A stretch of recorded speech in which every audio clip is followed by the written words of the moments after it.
someone requests for my stories, and I thought this will be a good chance to talk about 30 years of being in the railways and the Air Force. There's a lot of military people in railway that actually like hearing about this. There's a lot of similarity between the Air Force job I had and the railway job that I've got now. And I don't know if you can see my jacket up there. I might put that at the start of the video. You might have already seen it. That was my recruit jumper when I graduated after 13 weeks.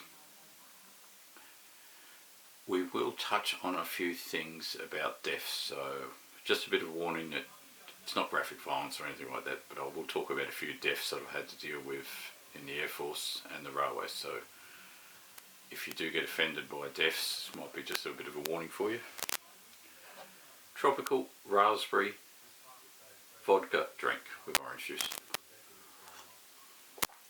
It's been 9 months since I've had alcohol, but I thought this might help me settle down because I'm going to talk about a lot of mental stuff today. Right, 1996. Let's get on with the point, because most of you might have fallen asleep by now. As I say, if you want stories, you're getting stories today.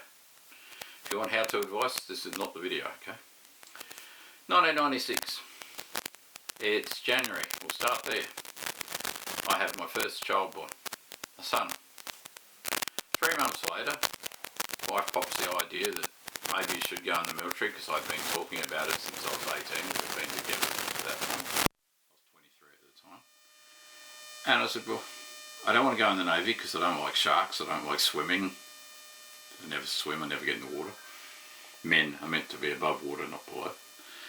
And I said, I can go to the Army or I can go to the Air Force. Her dad was Air Force, so we chose Air Force. That's as simple as it goes.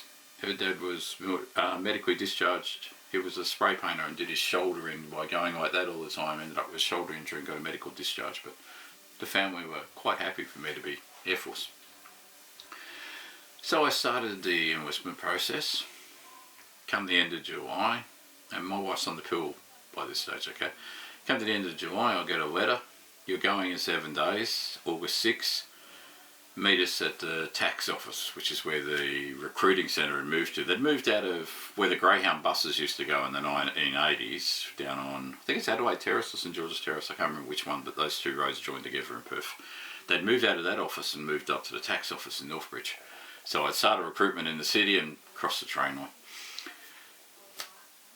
I get there, get all ready to go. The day that I'm leaving to join the Air Force, so August 6th, my first wife, ex-wife, whatever you want to call her, tells me that she's pregnant. This is a woman that's supposed to be on the pill. She's pregnant. Oh. And she's well and truly pregnant by this stage, you know. So, the baby's due in January. I'm going away for 13 weeks. You get enough emotional stress when you join up to be in the military. Anyone who's ever done recruits know that it's a lot of stress and a lot of trauma. It's the best time of your life, they say, but it can be stressful. So they chuck us on a bus, race us to the airport. We get to Adelaide. We get met at Adelaide by an Air Force lady. She makes us run across the terminal to another Air Force bus waiting for us outside, which takes us to Edinburgh in Adelaide, which will be my home for the next 13 weeks. And one RTU, they take your clothes off you when you get there. You don't get them back for 2 weeks. You get a tracksuit to wear. You have your tracksuit for a couple of days, then they take you for a uniform process and you get your uniform. You don't get to talk to your family for that 2 weeks. You get no outside communication.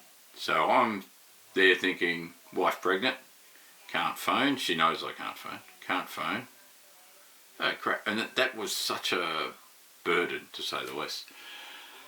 So that was Air Force recruits. We're not going to talk for 13 hours just on recruits. We could, and I might do that in another video at another time. Now, with the Air Force, my job was a syscom. And with the railways, I'm a train driver. And I'm going to show you how these two jobs meet up with each other in a minute. With the Air Force, you're a communications and information system control, which means 6 months to 12 months on a PC help desk, which is very similar to what you would do in Civilian Street on a computer help desk. You're not doing anything really classified, you're helping people out who can't type, basically. And you know the answer with when you've got a computer problem, turn it off, turn it back on, see if it works, and most of the time it works. The other 12 months, 6 to 12 months, you work as a radio operator. What in the army I did in the army reserves was a signaller. It's a signaller, but you're inside a bunker of sorts. You're in a sealed room. There's yourself, an AC or aircraftsman and leading aircraftsman, with a corporal, and the corporal runs the show. So not even a sergeant in there. The sergeant and the warrant officer, they work outside of that room, and you don't get much of an interaction with them unless there's, like we talk about in 1999 when there's suddenly a fatality at work. They live in their own 9 to 5 job. You're 12 hours on, 12 hours off in this job. And all you do as a radio operator is you sit in a room, you're deadly quiet for 12 hours, you talk to navigators on a plane. Quite often it's a P3 Orion doing maritime patrols. If you remember Tony Bullimore, the man who was supposedly living on Mars bars overturned in the Southern Ocean, it was radio operators, hello. And yep, we're involved in that. So we talk to the Orion, and all we do is we give them the weather, we give them, you know, menus, food, if they're going to be staying somewhere, we organise that sort of stuff. They report into us so that if they go overtime, we can start an emergency procedure. So it's just check-ins, you know. They call us, how you doing? We call them, how are you, okay? Yeah, everything's fine here. And we do that all day. So we might have 6 to 8 birds that we're running. And we know at a certain time we've got to call them up, or they've got to call us, depending on what this program is. That was that job. Now, look at train driving.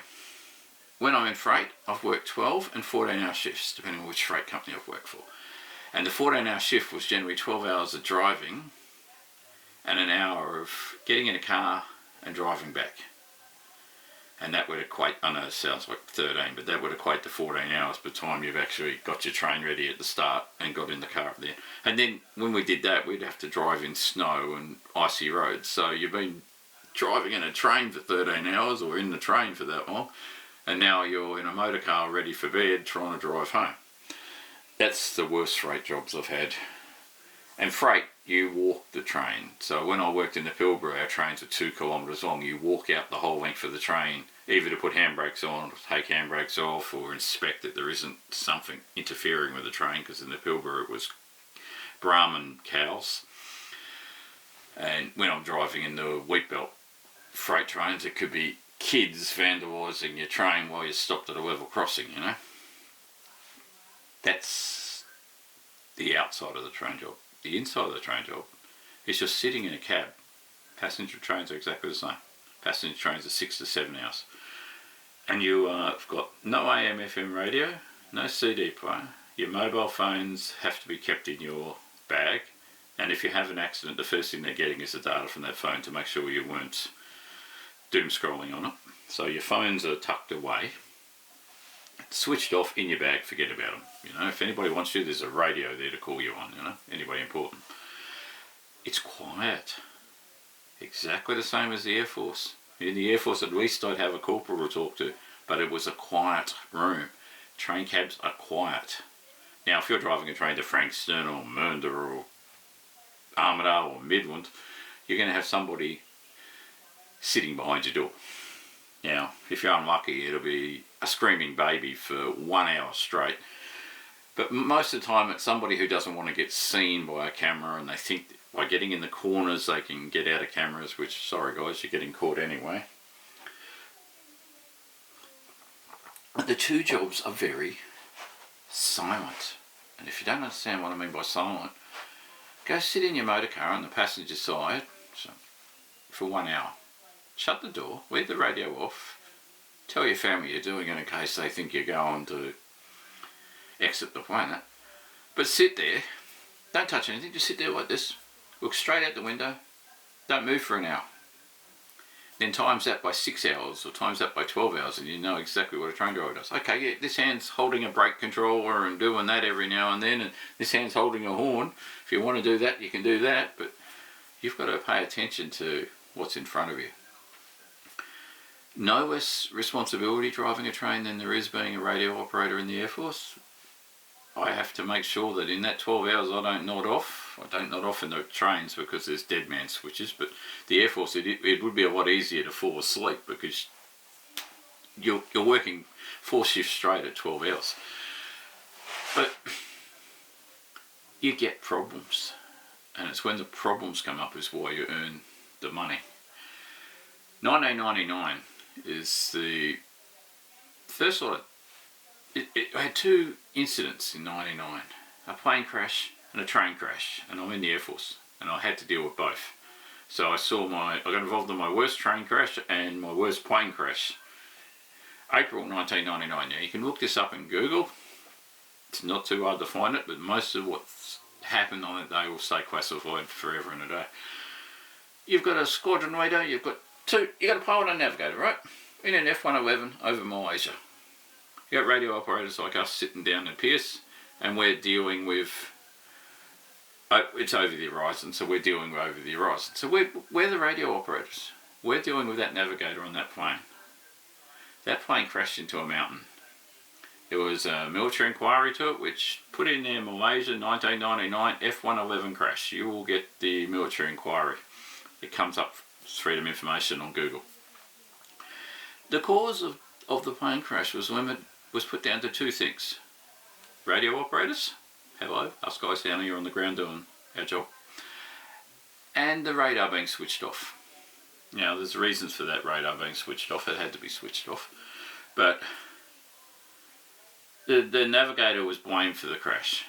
They said the navigator was overwhelmed with information and trying to navigate without a radar and deal with the communication, just hello, I'm okay communication, dealing with that overwhelmed the navigator and he made a critical error and the plane just went straight into the side of a mountain on a very small island in Malaysia.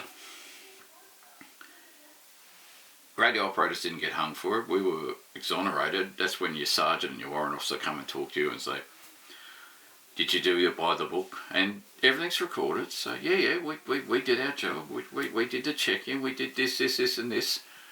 So you're exonerated, but the blame still goes back to the navigator. Guess what happens in the railway?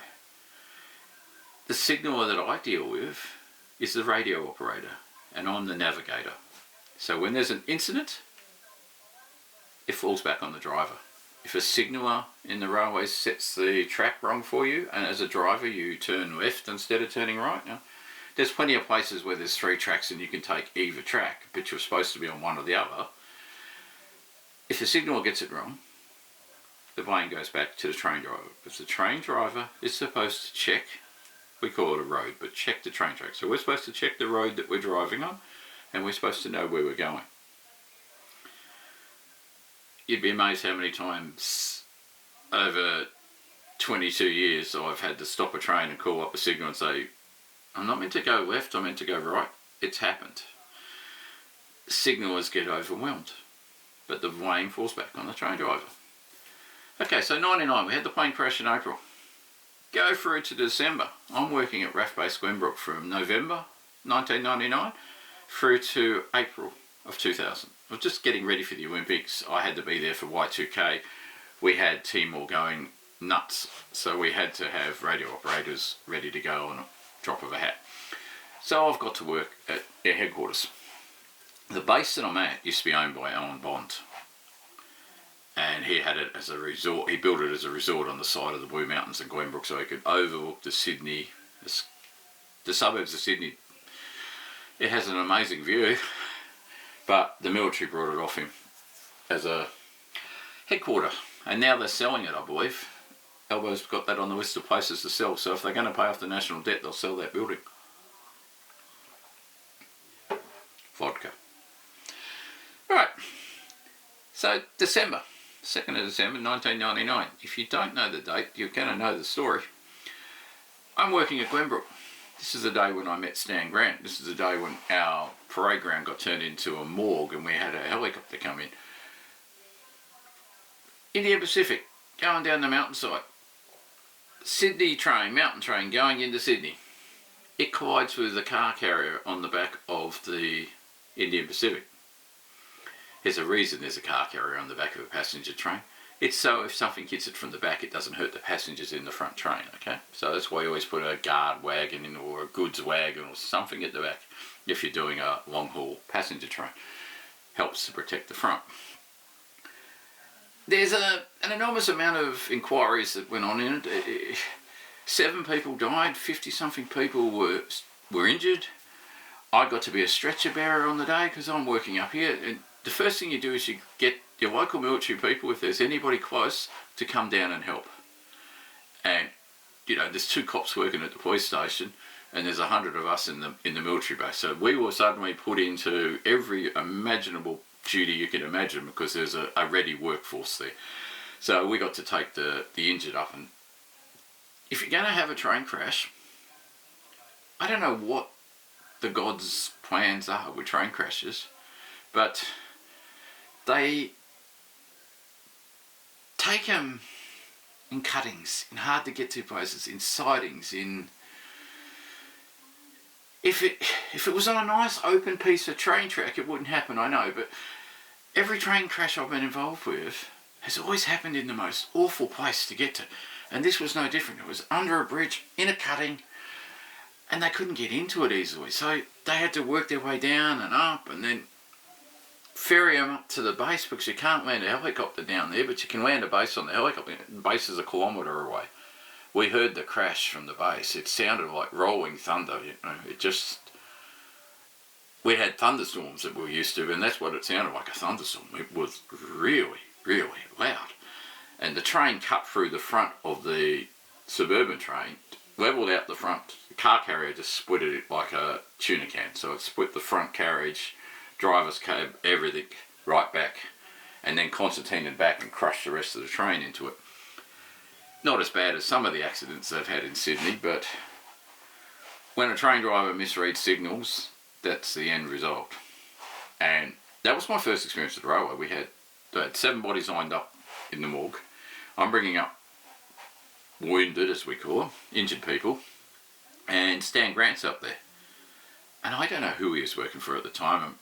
I think he might have still been working in Hong Kong about that time, but Stan Grant was there, and he was representing the Australian media of some sort, and it was my job to escort him to make sure he didn't get his nose into places he shouldn't get his nose into. So I had an hour with Stan Grant, one of my many infamously famous people that I seem to spend many time with. That was 99. If that did not put me off train driving, nothing ever would. If you go back to 1984, my uncle was a shunter at Tottenham Yard here in Victoria. That's how I fell in love with train driving. I got to see him at work. In those days you could take kids to work, you can't do that anymore. But he took me to work a few times and I got the bug for trains. Got out of the Airforce in 2002, got into trains. 2004 they were advertising for ex-military people to come and drive trains to Perth, and the rest is history. With train driving, you've got to have the ability to concentrate. The stories I can tell you with it, it's probably the murder would be the best one I could tell you that's straight off the top of my head. And I can't remember the year. I think it was 2007 or early 2008. I'll Google it and I'll put the story in the description. In Melbourne, when we stop trains to do track work, we get buses replacing trains. You'd be familiar with that horrible term. In Perth, what we were doing back in 2004 to 2008 when I was on the passengers there, is we would run the trains between, they call it Rule 2, suspend all rules, that's a Perth rule. And they would run the trains between 2 points on train, backwards and forwards between 2 points. So instead of having a bus going between Frankston and Mordialloc, you'd have one train going between Frankston and Mordialloc. Well, Perth, they just had one train do that section. So one piece of track could be close to work, the track next to it, the train could go through and slow down at the work site. instead of using buses, and those buses didn't work too well on freeway connections. So I'm going from Stirling to West Leederville, backwards and forwards. It's like a dozen times, I guess. It's a very short drive. You go up, when you get there, you change ends, you go back, you do that about 6 times, you have a meal break at Stirling, come back on, do it another 6 times. I got interviewed by the police after this shift, like a couple of days after the shift. They came up and saw me at Nowga, and they wanted to know what I said to this woman. And I'm like, and they showed me the CCTV. I talked to a lady, and I said, I don't recall the conversation. I mean, I probably talked to 100 people on that shift. Every time you stopped the train, someone would ask you where the next connection is, you know, how to get out of there, because you've stopped the train mid-section kind of thing for them. So it was generally, how do I get to where I'm going to next, would be the question. No different than now. So I don't remember talking to her, but I can see myself talking to her on the camera. And then they said, this guy talked to you straight away, straight after you talked to her. And I said, once again, I don't remember him. You know, I have no idea. The guy I talked to second was the one that killed the lady I talked to first. He followed her out of the train station. He had just been released from prison and was keen to go back to prison. So he'd been released from prison, followed her out the train station, called her up the road, and yeah, he murdered her. And that was one of 2 murders I experienced while I was in Perth. The other murder happened at Carwell Station, and the caregiver had flipped the switch and decided they didn't want to look after the wheelchair anymore, and as the express train came through, you can guess what happened with the wheelchair. Pushed the wheelchair in front of the train at Carwell. And I'm going that way. I'm not the express train. I'm stopped at Carwell, so my trains, the cameras of my train caught the whole incident. You know, thinking that you're outside of the camera zone, there's a camera that will get you every time. You can't get away with crimes like that. The other horrible thing with train driving is it's a popular way for people to throw themselves in front of trains. You know, you remember every one of them, and that's not a story for YouTube. It's not something to go into any great depth on YouTube. You think of the happy accidents that happen, like I'm going through Bayswater Station. This is not Bayswater, Melbourne. This is Bayswater in Swan Districts in Perth. And what you would do with this train is you would take the last train to Midland. You would get off all your passengers, and then you have to take the train from Midland, because you can't park it there, back to Claysbrook in the city and park it at Claysbrook. And you'd go into Wellington Street, turn around and come back out to Claysbrook. It's as simple as that. You would pick up the railway police at Midland. They work differently here, the way they pick up the railway police, but in Perth you'd pick up the railway coppers. They would travel with you back to the city, and then they would go back to East Perth. So you would have, well, I had 9 on board, but you'd have anywhere from 6 to 12 police officers riding on an empty train all the way back for 10 minutes or whatever it takes. It doesn't take long to get from Midland. It's only like 12 k's or something. It's a very short little train line. We're getting through Bayswater, and I'm slowing the train down because there's a guy standing on the footbridge, and he's hanging something off the bridge. There's a wooden trestle bridge over the top. So I slowed down. This is the thing about train driving. You've got to look straight ahead. If you see something wrong, stop, slow down, figure it out, because if you hit it, you're the one going to jail, you know, you're the one that's in trouble. So I slow down, and then this thing drops down in front of me. And I pull the train up thinking he's dropped rubbish or bag, and the guy's running down the trestle bridge to come onto the platform. So I thought, okay, he's doing something, could be a graffiti artist. I walk out the front, it's a person, not dead, but it's a person. He's just dropped him from whatever that distance is, 6 metres, onto the metal railings. I stop the train, I open up my door, I've got, as I say, I've got these coppers there, and I said, guys just dropped a person in front of my train, can you come and deal with it? So they all came out and they dealt with it. These two had been drinking at the pub had closed. They wanted to get a couple stops up, I think they were going to Guildford, but they wanted to go a few stops up the train track, but they'd missed the last train, so they figured the best way to get the last train, to get this empty, would be to drop something in front of it, and one of them volunteered to be dropped in front of me. He broke his arm, thankfully he didn't hit his head, and they got a trip in a police wagon. But that's the kind of stuff you get with train driving. You get weird stories. Driving trains in Tasmania, snow. You can drive, if you can't see the train track and it's buried in snow, but if you can see ice between the rails, you're supposed to stop your train. But how do you know if underneath that foot of snow isn't ice in between the rails?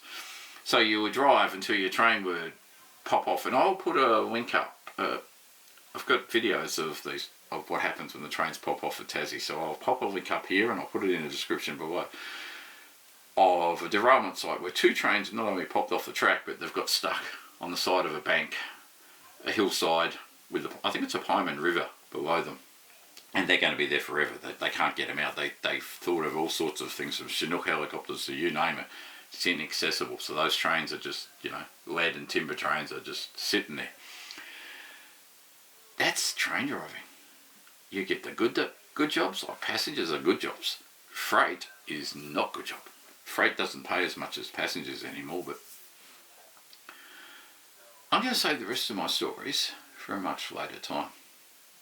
Quite simply, I don't want to keep you up all night, but the main thing is Airforce is a good job, but when I did it was $38,000 a year, and then I went to train driving and it was $60,000 a year. I think it was 68. This is 2004 compared to 2002. It's a silent job. Both jobs are silent. And if you can handle the librarian style lifestyle, you can handle either of those jobs. With the Airforce, you had a team. So Friday you would get together and you'd have drinks after work, you'd go out play sport. With the railways, you tend to have what they call a standby room, which is also usually a library. And that's where you can talk to your fellow drivers about how good the world is, and how good your superannuation is, and what you're planning on doing with retirement. And I've got a story about it, what a train driver was talking to me about the other day, about his retirement, which I'll talk to you in a week or two. But apart from that, I think that'll do for today. Hopefully I didn't bore you to tears. Stay safe, and I'll talk to you in a week's time. Ciao, people.